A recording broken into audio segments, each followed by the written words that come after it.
அல்லேலூயா. தேவன் நல்லவர். ஆண்டவருக்கு மகிமை உண்டாகட்டும். கர்த்தர் நம்மோடு கூட இருக்கிறார். ஒவ்வொரு நாளும் அவரே நம்மை நடத்துகிறார், அவரே நம்மை ஆசீர்வதிக்கிறார். அவருடைய நாமம் தொடர்ந்து நம்மத்திலே மகிமைப்படுவதாக. அல்லேலூயா. காலவேளையில் ஆண்டவர் நம்மோடு கூட பேசும்படியாய் அதிசயங்களை செய்கிற ஒரு தேவன். மத்தேயு எழுதின சுவிசேஷம் 17ஆம் அதிகாரம் 24வது வசனத்திலிருந்து வாசியுங்கள். அவர்கள் கப்பர்நகூமுக்கு வந்தபோது வரிப்பணம் வாங்குகிறவர்கள் பேதுருவினிடத்தில் வந்து, உங்கள் போதகர் வரிப்பணம் செலுத்துகிறதில்லையா என்று கேட்டார்கள். செலுத்துகிறார் என்றான். அவன் வீட்டிற்குள் வந்தபோது அவன் பேசுகிறதுக்கு முன்னமே இயேசு அவனை நோக்கி, சீமோனே, உனக்கு எப்படி தோன்றுகிறது? பூமியின் ராஜாக்கள் தீர்வையையும் வரியையும் தங்கள் பிள்ளைகளிடத்திலோ அந்நியரிடத்திலோ யாரிடத்தில் வாங்குகிறார்கள் என்று கேட்டார். அதற்கு பேதுரு, அந்நியரிடத்தில் வாங்குகிறார்கள் என்றான். இயேசு அவனை நோக்கி, அப்படியானால் பிள்ளைகள் அதை செலுத்த வேண்டுவதில்லையே. ஆகிலும் நாம் அவர்களுக்கு இடரலாயிராதபடிக்கு நீ கடலுக்கு போய் தூண்டில் போட்டு முதலாவது அகப்படுகிற மீனை பிடித்து அதன் வாயை திறந்து பார். ஒரு வெள்ளிப்பணத்தை காண்பாய். அதை எடுத்து எனக்காகவும் உனக்காகவும் அவர்களிடத்தில் கொடு என்றார். ஆண்டவருக்கு மகிமை உண்டாகட்டும். இந்த வேத பகுதி நாம் எல்லாரும் தெரிந்த ஒரு வேத பகுதி. ஆண்டவர் அற்புதங்களை செய்கிறவர், இன்றைக்கும் அற்புதங்களை செய்வார். தேவைகளோடு கூட அவருடைய சமூகத்தில் வருகிற போதெல்லாம் நம்முடைய வாழ்வில் ஆண்டவர் அற்புதங்களை செய்கிறவராகவே இருக்கிறார். இங்கே ஒரு அற்புதம் நடந்திருக்கிறது. ஆண்டவருக்கு மகிமை உண்டாகட்டும். அந்த அற்புதங்களுக்கு முந்தைய நிகழ்வுகள், அவைகளை நாம் சரியாய் அறிந்து கொள்ளுகிற போது நம்முடைய வாழ்விலே அற்புதங்களை லகுவாய் தேவனிடத்திலிருந்து என்ன செய்ய முடியும்? பெற்றுக்கொள்ள முடியும். கர்த்தருக்கு மகிமை உண்டாகட்டும். இங்கே போடப்பட்டிருக்கிறது 24வது வசனம் சொல்லுகிறது, அவர்கள் கப்பர்நகூமுக்கு வந்தபோது அங்கே வரிப்பணம் வாங்குகிறவர்கள் வந்து பேதுருவினிடத்திலே, உங்கள் போதகர் வரிப்பணம் செலுத்துகிறது இல்லையா என்று கேட்டார்கள். சொன்னால் அவர் கட்டுறாரு.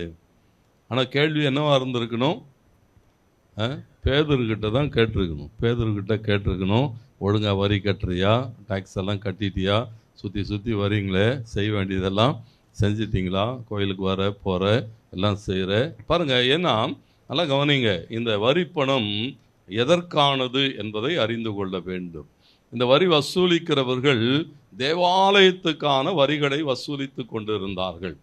பேதுருவிடத்தில் வந்து கேட்கிறார்கள், தேவாலயத்துக்கு கட்ட வேண்டிய வரியை செலுத்தி விட்டாயா, வரிப்பணத்தை செலுத்தி விட்டாயா என்று பேதுருவினிடத்தில் கேட்டிருக்கணும். என்ன யோசித்தான்னு தெரியல. ஒருவேளை ரொம்ப முரட்டாள், கேட்டா அடிச்சிட்டானா என்ன பண்ணுறது அப்படின்னு யோசித்தானா என்னவோ தெரியல. கேட்குறான். பாருங்க, உங்கள் போதகர் வரிப்பணம் செலுத்துகிறது இல்லையா? நல்ல கவனிங்க. அன்றிலிருந்து இன்றைக்கு வரைக்கும் உலகம் என்ன செய்து கொண்டு இருக்கிறதுன்னு சொன்னால், கிறிஸ்துவை குற்றப்படுத்த முயற்சி செய்து கொண்டு இருக்கிறது. கிறிஸ்துவுக்கு விரோதமாய் காரியங்களை பேசி கொண்டு இருக்கிறது. இயேசுவை எப்படியாகிலும் குற்றம் பிடிக்க வேண்டும் என்பது அவர்களுடைய அந்த காலம் முதல் இந்த காலம் வரைக்கும் அவருடைய நோக்கமாய் இருக்கிறது. அப்படியானால் இந்த இடத்திலே சொல்லப்பட்டிருக்கிற காரியங்கள், வரிப்பணம் செலுத்துகிறது என்று வருகிற போது ஒரு கேள்வி வருகிறது, யார் வரிப்பணம் செலுத்துவது? ஆண்டவர் பேதுருவிடத்திலே கேட்கிறார், வரிப்பணத்தை ராஜாக்கள் யாரிடத்திலே வசூல் செய்கிறார்கள்? அவன் சொன்னா, அந்நியரிடத்திலே வசூல் செய்கிறார்கள். பிள்ளைகள் அதை என்ன செய்ய வேண்டியதில்லை, செலுத்த வேண்டியது இல்லை. இந்த தேசத்தின் குடிமக்களாக பாருங்க, அவங்க சொல்லுகிறார்கள், ஒரு ராஜரீக ஆளுகையின் கீழ் இருக்கிறாய், நீ என்ன செய்ய வேண்டியதில்லை, ராஜாவின் பிள்ளை என்ன செய்ய வேண்டியதில்லைன்னு சொன்னா வரி செலுத்த வேண்டிய அவசியம் இல்லை. ஆண்டவருக்கு மகிமை உண்டாகட்டும். பாருங்க, இங்கே பேசுகிற போது இயேசு அவனிடத்தில் கேட்கிறார், யார் செலுத்த வேண்டும், யார் செலுத்தக்கூடாது. அப்படியானால் இந்த வரிப்பணம் யாருக்குரியது, எதற்காக அது பெறப்படுகிறது என்பதை நாம் உணர்ந்து கொள்ளுகிற போது இந்த மீதி காரியங்களை உணர்ந்து கொள்ள முடியும். யாத்திராகமம் 30ஆம் அதிகாரம் 11வது வசனத்திலே போடப்பட்டிருக்கிற காரியங்கள் பாருங்க. அங்கே போடப்பட்டிருக்கிறது 11. பின்னும் கர்த்தர் மோசேயை நோக்கி, நீ இஸ்ரவேல் புத்திரரை அவர் இலக்கத்தின்படி கணக்கு பார்க்கும்போது, அவர்களை எண்ணும் போது அவர்களுக்குள்ளே வாதை உண்டாகாதபடிக்கும், பாருங்க, அவர்களில் ஒவ்வொருவனும் என்ன செய்ய வேண்டி இருக்கிறதாம், தன் தன் ஆத்துமாவுக்காக. நல்லா கவனிங்க, இங்கே சொல்லப்பட்டிருக்கிறது, இந்த தேவாலய வரி எதற்காக வசூலிக்கப்படுகிறதுன்னு சொன்னா, ஆத்தும ரட்சிப்புக்காக.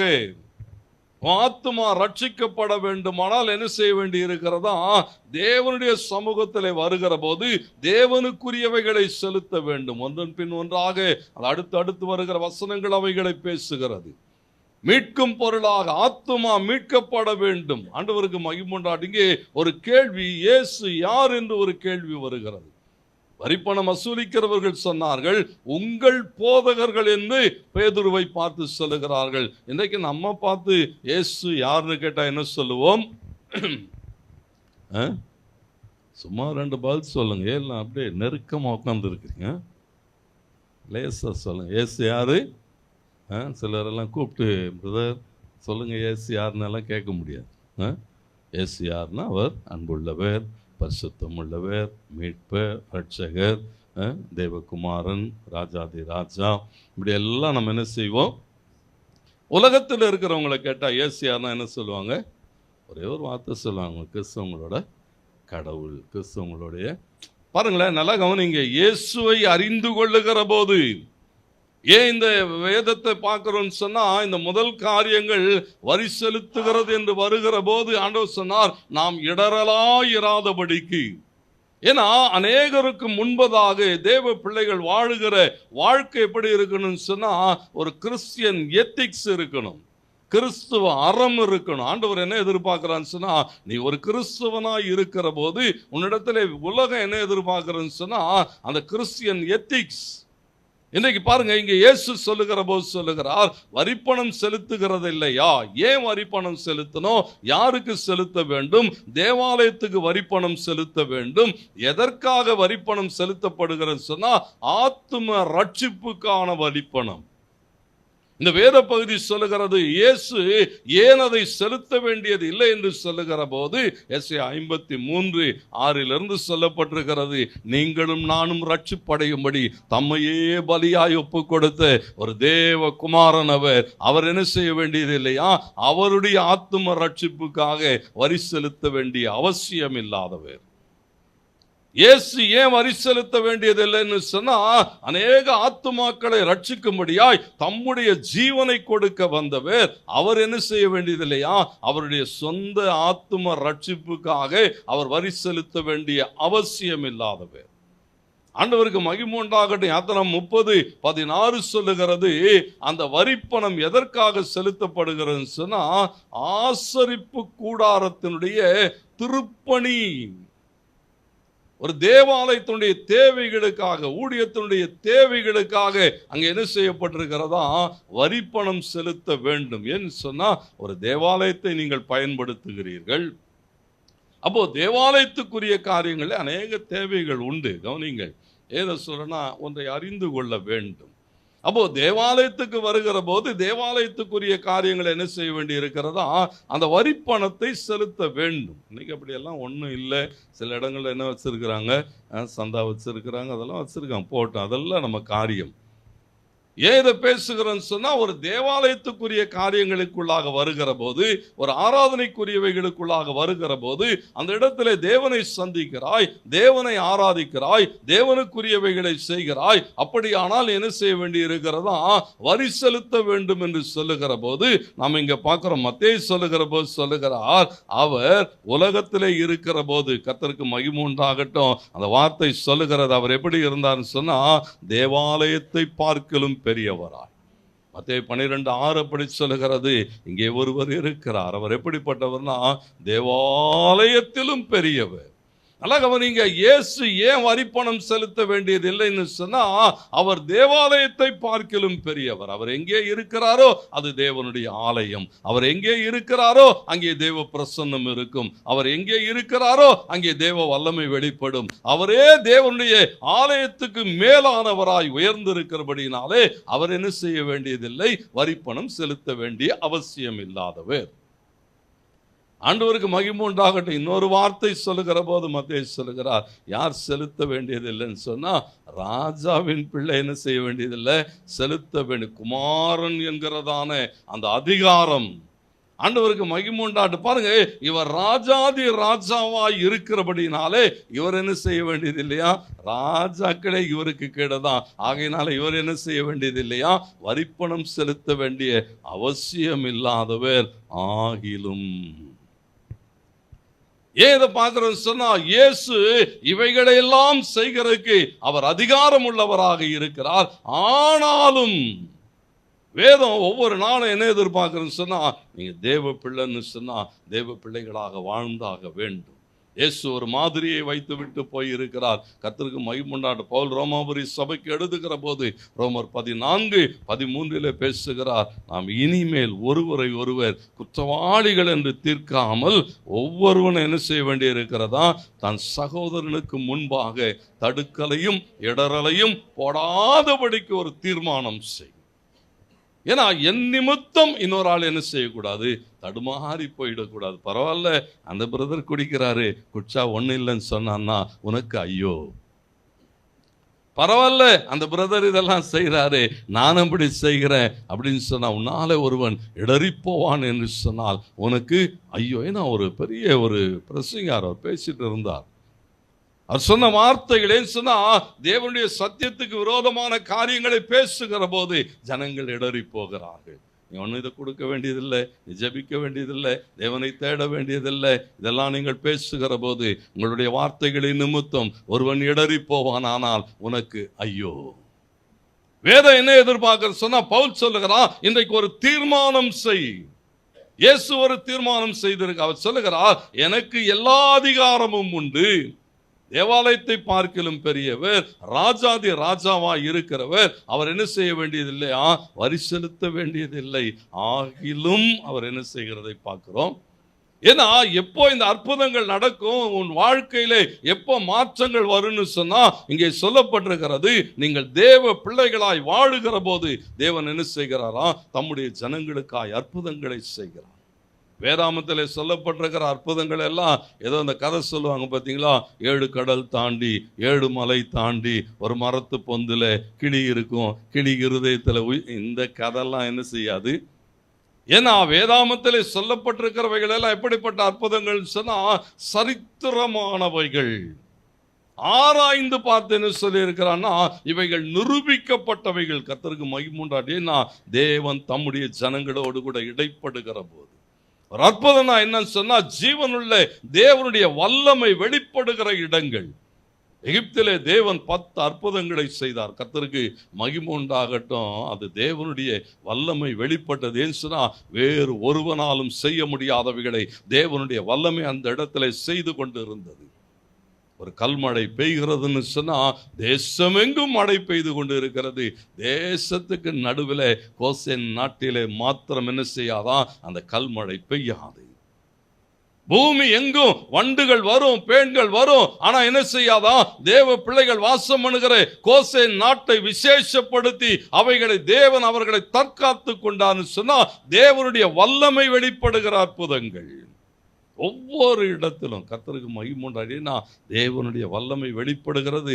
மாத்திரமல்ல, பாருங்க, அந்த அற்புதங்கள் எல்லாம் அசாத்தியமானவைகளை தேவன் தம்முடைய பிள்ளைகளுக்கு நிறைவேற்றி தருகிற தருணங்கள், அற்புதங்கள். ஏதோ சும்மா போகிற போக்கில் நடக்கிறவைகள் அல்ல. ஆண்டவருக்கு மகிமை உண்டாடும். மாறா மதுரமாகிறது. மன்னா என்ன செய்கிறதா? வனாந்தரத்தில் இஸ்ரவேல் ஜனங்களை 40 வருஷம் நடத்துகிறன்னு சொன்னா தேவன் தம்முடைய பிள்ளைகளுடைய தேவைகளை அசாத்தியமான வகையிலே சந்திக்கிறவராக இருக்கிறார். ஒவ்வொரு அற்புதங்களையும் நீங்க அப்படிதான் பார்க்கணும். அது மாத்திரம் அல்ல, பாருங்க, அற்புதங்கள் நடக்கிற போதெல்லாம் தேவன் தம்முடைய பிள்ளைகள் பட்சத்தில் அவர்களோடு கூட நிற்கிறார் என்பதை காண்பிக்கிறது தான் செங்கடல் திறக்கிறதும், யோர்தான் பிளக்கிறதும், எரிகோ விழுகிறதும். ஏன் சொன்னா தேவன் தம்முடைய ஜனங்களோடு கூட இருக்கிறார். ஆண்டவருக்கு மகிமை உண்டாடு. ஒவ்வொரு நாளும் இந்த அற்புதங்களை நீங்கள் உணர்ந்து கொள்ளுகிற போது அற்புதங்களை பெற்றுக்கொள்ள வேண்டுமானால் வேதம் என்ன எதிர்பார்க்கிறேன்னு சொன்னா தேவன் விரும்புகிற ஒரு வாழ்க்கை.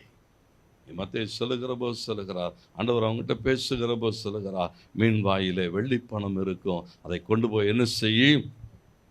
பாருங்க, இந்த வேத பகுதியில் பார்த்தீங்கன்னு சொன்னா ஒரு 3 பேர் அங்கே போடப்பட்டிருக்கிறது.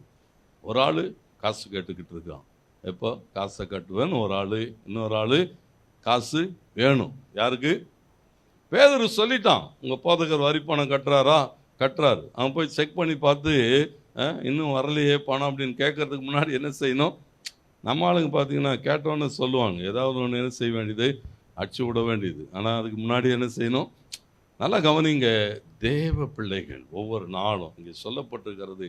பேதுருக்கு என்னன்னு சொன்னால் ரொம்ப நெருக்கம், பணம் வேணும். என்ன பண்ணி ஆகணும்? அந்த வரியை கட்டி ஆகணும். வரியை கட்டலாமா கட்டக்கூடாதா? யூதாசை போய் கேட்டிருந்தா என்ன செய்வான்?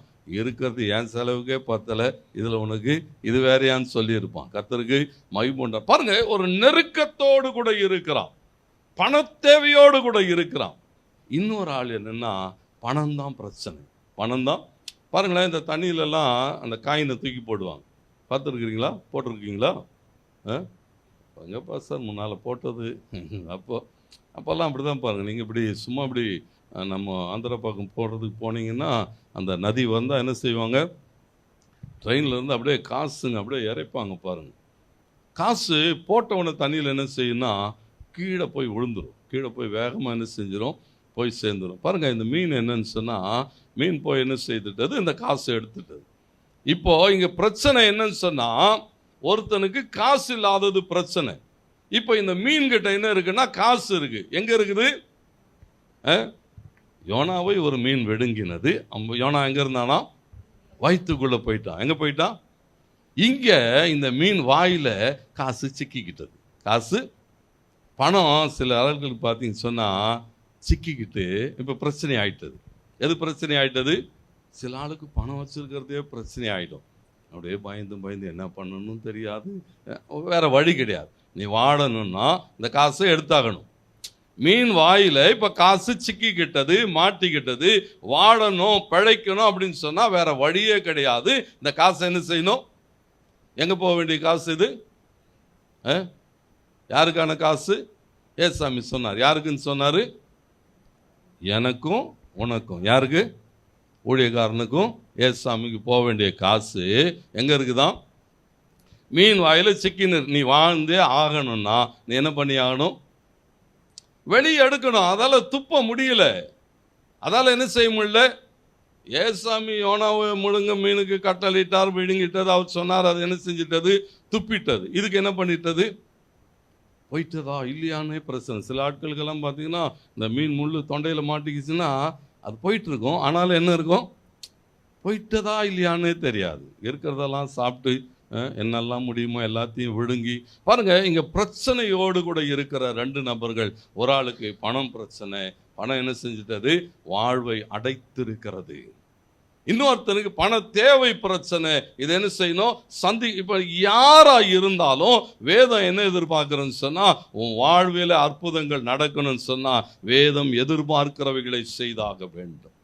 எப்போ அற்புதம் நடக்கும்? ஆண்டவருக்கு மகிமை உண்டாகட்டும், மாற்றங்கள் நடக்கும்னு சொன்னா வேதம் சொல்லுகிறது இந்த பணம் தேவனுக்குரியவைகள் என்று சொன்னால் அது அங்கே போய் ஆகணும்.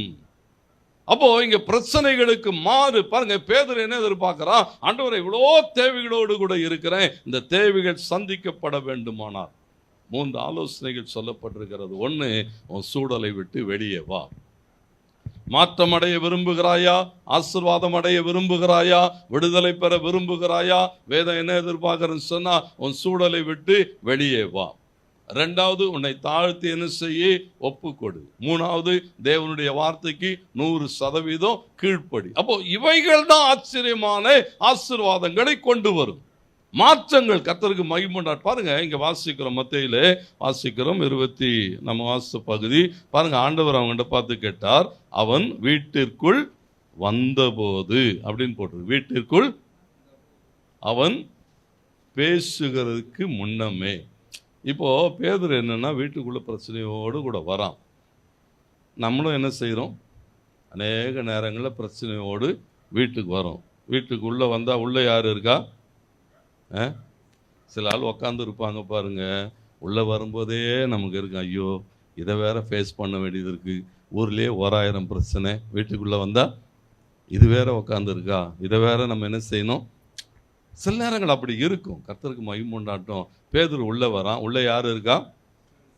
எந்த வீட்டிலே இயேசு இருக்கிறாரோ அந்த வீட்டிலே உன் பிரச்சனைகளுக்கான ஆலோசனையும் தீர்வும் அற்புதங்களும் நடக்கும். அப்போ மாற்றங்கள் வேணும்னு சொன்னா நம்ம என்ன எதிர்பார்க்கிறோம் சொன்னா, உன் வீட்டில இயேசு இருக்கிறாரா, இயேசுவோடு கூட பேசுகிற அனுபவம் உனக்கு உண்டா? வீட்டில் சில ஆள் வச்சிருப்பான், போட்டோவில் வச்சிருப்பான். இயேசுவை எங்க வச்சிருப்பாங்க? போட்டோவில் வச்சிருப்பான். கர்த்தருக்கு மகிமை உண்டாகட்டும். வேதம் என்ன எதிர்பார்க்கிறோன்னு சொன்னா, வார்த்தையாகிய கிறிஸ்து தேவன். பாருங்க, இங்கே எதிர்பார்க்கப்படுகிற காரியங்கள். பேதுரு உள்ளே வருகிற போதே இயேசு அந்த வீட்டில் இருந்தா இயேசு என்ன செய்வார்னு சொன்னா, உன் சூழல்களை அறிந்தவர் உனக்கு உதவி செய்வார், உன் கூட பேசுவார். கர்த்தருக்கு மகிமை உண்டாட்டம். மாற்றங்களுக்கு நேராக என்ன செய்வார்? உன்னை நடத்துவார். இங்கே எழுதப்பட்டிருக்கிறது, அவன் உள்ளே வருகிற போதே ஆண்டவர் என்ன சொன்னான்னு சொன்னா, அவனோடு கூட பேசுகிறார். பேதுருவே, இவ்வளோ பிரச்சனை இருக்கு, இதை எப்படி சால்வ் பண்ணலாம்?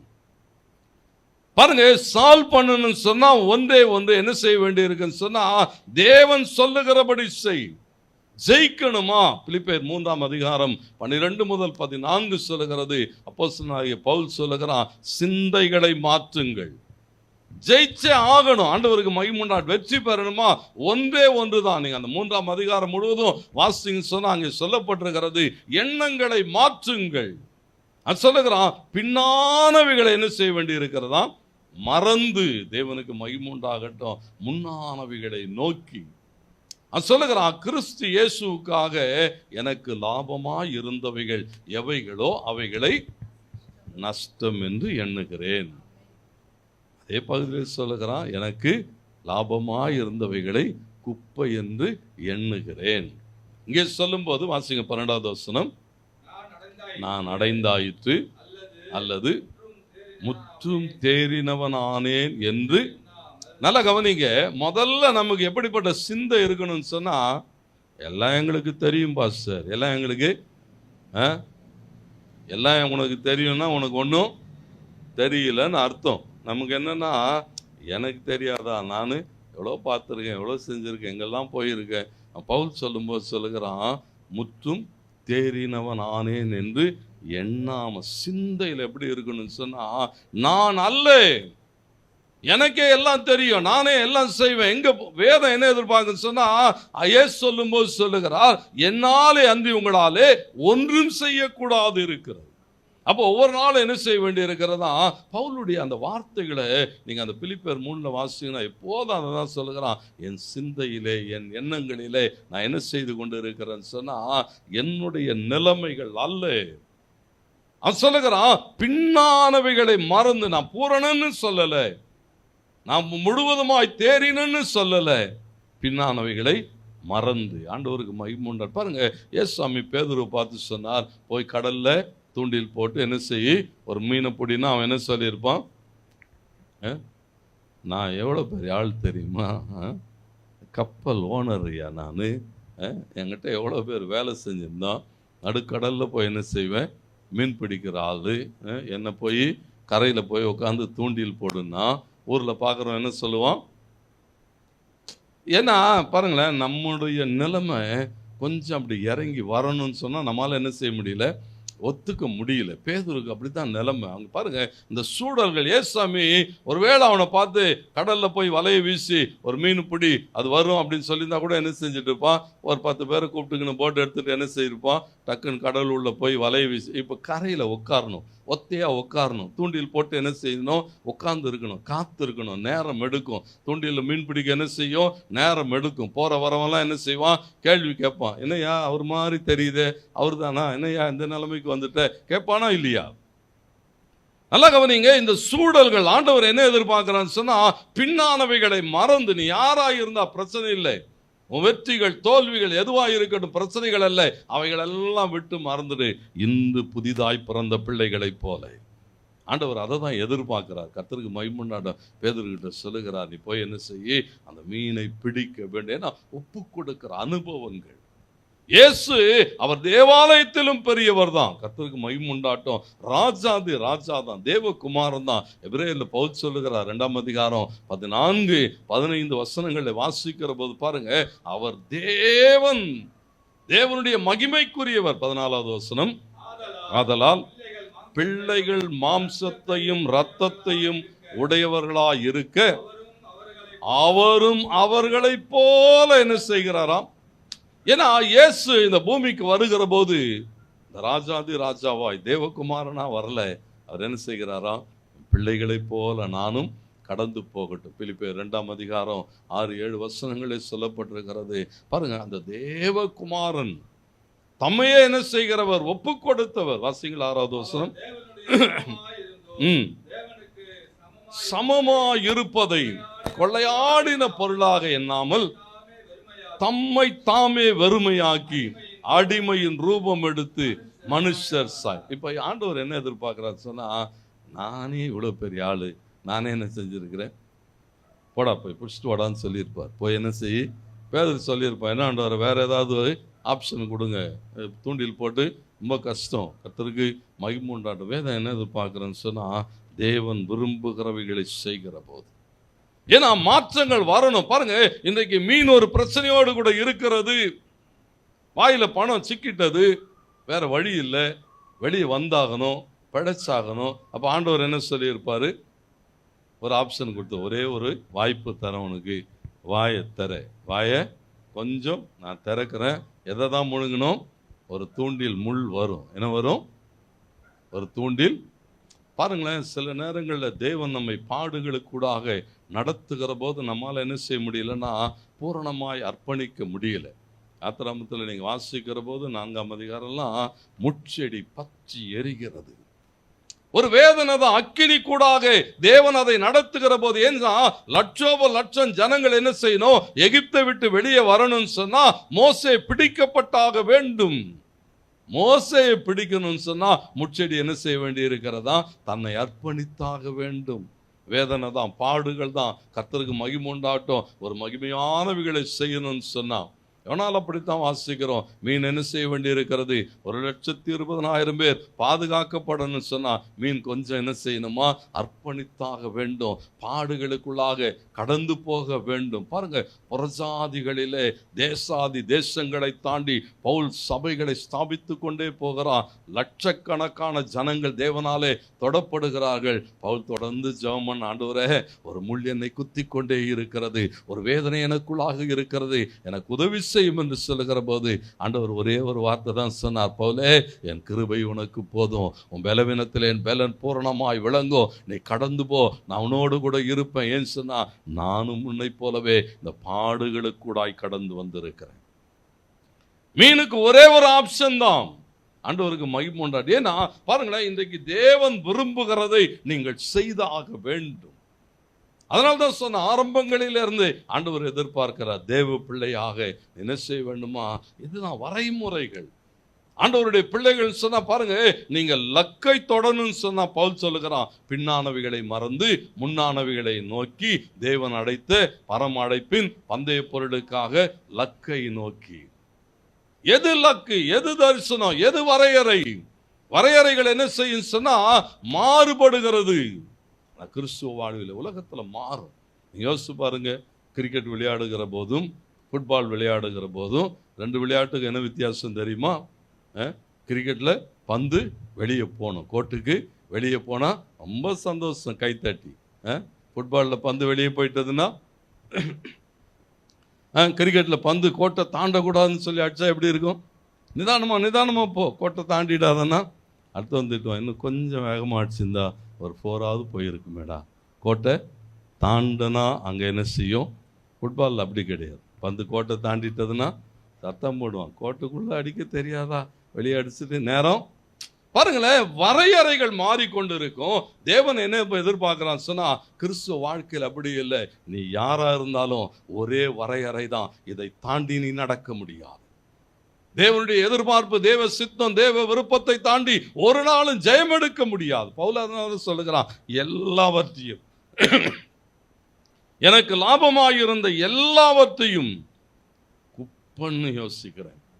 இதெல்லாம் போய் பெருசுன்னு யோசிச்சுட்டு இருந்தேனே, குப்பன்னு யோசிக்கிறேன். லாபமாயிருந்த எல்லாத்தையும் நஷ்டம்னு சொல்லி எண்ணுகிறேன். போகட்டும், அதெல்லாம் கர்த்தருக்கு மகிமை. ஏன்னா ஜெயித்தாக வேண்டும். ஜெயித்தாகணும்னு சொன்னா இயேசு இருக்கணும். அந்த வீட்டில் யார் இருக்கணும்? இயேசு இருக்கணும். ஆண்டவருக்கு மகிமை உண்டாட்டம். நீங்க 2 சாமுவேல் 6:11 அப்படித்தான் சொல்லுகிறது. கர்த்தர் ஒரு வீட்டை ஆசீர்வதிக்கிறார். அந்த வீடு எப்படிப்பட்ட வீடுன்னு சொன்னா, தேவன் அங்கே ஓபேத் ஏதோம் வீட்டை ஆசீர்வதித்தார். ஏன்னு சொன்னா, கர்த்தருடைய உடன்படிக்கை பெட்டி அங்கே இருந்தது, தேவ பிரசன்னம் அங்கே இருந்தது, தேவனுடைய வார்த்தை அங்கே இருந்தது, தேவன் அங்கே உலாவிக் கொண்டு இருக்கிறார். ஆண்டவருக்கு மகிமை உண்டாகட்டும். எந்த வீடு ஆசீர்வதிக்கப்படும் சொன்னா, கிறிஸ்து இருக்கிற வீடு ஆசீர்வதிக்கப்படும். தேவனோடு கூட நீ உறவாடுகிற இடம் ஆசீர்வதிக்கப்படும். சங்கீதம் 128 தான் வாசித்தோம். கர்த்தருக்கு பயப்படுகிற மனுஷன் இவ்விதமாய் ஆசீர்வதிக்கப்படுவான். அவன் வீடு ஆசீர்வதிக்கப்படும், மனைவி ஆசீர்வதிக்கப்படுவா, பிள்ளைகள் ஆசீர்வதிக்கப்படும், சந்ததிகள் ஆசீர்வதிக்கப்படும். எல்லா ஆசீர்வாதமும் எப்போ இருந்துறீங்களா? அந்த வீட்டிலே இயேசு இருக்க வேண்டும். ஆண்டவருடைய எதிர்பார்ப்பு இங்கே சொல்லுகிறார். அந்த மீனோடு கூட பேசுகிறார். பாடுகளுக்கூடாக உன்னை உட்படுத்துகிற போது நீ ஒப்பு கொடுக்க ஆயத்தமானால், ஆண்டவருக்கு மகிமை உண்டாகட்டும். சூடலை விட்டு வெளியே வா. அது யோசிச்சிருக்கோம், என்ன ஆண்டவரை தண்ணியை விட்டு வெளியே வந்தா செத்து போயிடுவோம் தான் யோசிச்சிருக்கோம். என்ன யோசிச்சிருக்கோம்? சில ஆட்கள் அப்படிதான் சொல்லி, நீங்க என்ன செய்யறான், குடியை விட்டினா நீ செத்து போயிடுவே பாஸ்டர், உடனே விட்டா செத்து போயிடுவேன்னு சொல்லியிருக்காங்க. கொஞ்சம் கொஞ்சமா விட்டாலும் மொத்தமாக விட்டாலும் நீ என்ன செய்வேன்? அழகாக நீங்கள் ஆண்டவருடைய எதிர்பார்ப்புகளை சரியாய் உணர்ந்து கொள்ளுகிற போது இந்த மீன் என்ன செய்கிறதா? பூரணமாக பரவாயில்ல ஆண்டவரை, என்ன நடந்தாலும் பரவாயில்ல, முதல்ல உங்கள் காசை மாத்திரம் நான் என்ன செய்கிறேன் பாருங்கள். அதை கொடுத்ததற்கு பிறகு தேவனுக்கு மகிமை உண்டான். பேதர் என்ன செஞ்சிருப்பான்? அவனுக்கு கொடுத்த ஒரே ஒரு கட்டளை அதுதான், காசை மாத்திரம் எடுத்துக்கணும், காசை மாத்திரம் எடுத்துக்கணும். மீன் என்ன செஞ்சிடணும்? வெட்டணும். கர்த்தருக்கு மகிமை உண்டான். பாருங்கள், தேவன் நம்மை ஆசீர்வதிக்கிறவர். அநேக நேரங்கள் நாம் என்ன எதிர்பார்க்கிறோம் சொன்னா, இந்த தேவனுடைய ஆசீர்வாதங்களை சுதந்திரித்துக் கொள்ளுகிறதுக்கு சுயமாய் பிரயாசப்படுகிறோம். வேதம் சொல்லுகிறது, அவரிடத்திலே ஆலோசனை கேள், அவரிடத்துல தான் எவ்வளோ ஞானம் உண்டு, அவரிடத்துல தான் எவ்வளோ புத்தி உண்டு, அவர் கிரகிக்க முடியாதவைகளை செய்கிறவர், அவரோடு கூட பேசு. தேவ சமூகம் அப்படித்தாங்க. நம்ம வீடுகளில் இருக்கிற போது கர்த்தர் ஆசீர்வதிப்பார், ஆலோசனை தருவார், வாழ்ந்து இருப்பாய். ஒவ்வொரு நாளும் கர்த்தர் என்ன செய்வாரா? நம்மை வாழ்ந்து இருக்க செய்வார். தேவனுடைய எதிர்பார்ப்பே அதுதான். தம்முடைய பிள்ளைகள் வாழ்ந்து இருக்கணும், தம்முடைய பிள்ளைகள் சுகித்து இருக்கணும்னு சொன்னால், அநேக நேரங்களில் நமக்கு தெரியாது எதெல்லாம் நமக்கு சத்ருவா இருக்குன்னு சொல்லி அதெல்லாம் வைத்து கொண்டு இருப்பான். சொல்ல இல்லை, இதெல்லாம் வெளியே அனுப்பிவிடு. ஏன்னா நம்மை வாழ வைக்க விரும்புகிற தேவன். கர்த்தருக்கு மகிமை உண்டாகட்டும். பேதுருவோடு கூட பேசுகிறார், மீனோடு கூட பேசுகிறார். அவர்கள் என்ன செய்தார்களா? பூரணமாய் அர்ப்பணிக்கிறார்கள், பூரணமாய் கீழ்ப்படுகிறார்கள். ஒரு கேள்வியும் கேட்கல. ஏன் ஆண்டவரே, இதை செய்தால் இப்படி நடக்குமா? அநேக நேரங்கள் அப்படித்தான் கேள்வி கேட்கிறோம். கர்த்தருக்கு மகிமை. தண்ணீரை மொண்டு வந்து ஊற்றுன்னா ஊற்று, மொண்டு கொண்டு போன்னு சொன்னா மொண்டு கொண்டு போ. இடையில என்ன சம்பவிக்குன்னு உனக்கு தெரியாது, அவருக்கு தெரியும். அற்புதங்கள் நடக்கும். தேவனுடைய எதிர்பார்ப்புகளை நாம் நிறைவேற்றுகிற போது நம்முடைய வாழ்வில் என்ன செய்கிறான் சொன்னா, அன்றைக்கும் இன்றைக்கும் என்றைக்கும் மாறாதவே அற்புதங்களை செய்வார், செய்து கொண்டே இருப்பார். பூரணமாய் ஒப்புக்கொடுங்கள், கர்த்தர் பெரிய காரியங்களை செய்வார்.